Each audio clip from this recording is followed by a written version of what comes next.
Hello అండి, ఈరోజు అయితే నేను గుమ్మడికాయ పాయసం చేస్తున్నాను బెల్లంతో. నేనైతే తొక్కు తీసేసానండి మొత్తము. ఇప్పుడు ముక్కలు కట్ చేస్తాను. గుమ్మడికాయ త్వరగా ఈజీగా ఉడికిపోద్దండి, తొందరగా. ఇదిగోండి, చిన్న చిన్న ముక్కలు కట్ చేసి లోపల గింజలన్నీ తీసేస్తున్నాను. ఇదిగోండి, ఇవన్నీ తీసేసాను గింజలన్నీ, చూడండి. ఇప్పుడైతే మనం దీంట్లో ఒక గ్లాసు వాటర్ పోసుకున్నాం. మరీ మెత్తగా ఉడికించకుండా మీడియంగా ఉడికించుకున్నాము. ఇదైతే బెల్లం అండి.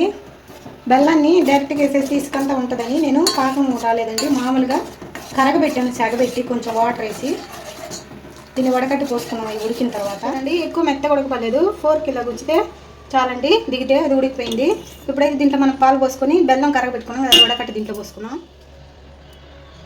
కొంచెం నెయ్యి వేసుకున్నాం, కొంచెం పాలు పోసుకున్నాం అండి.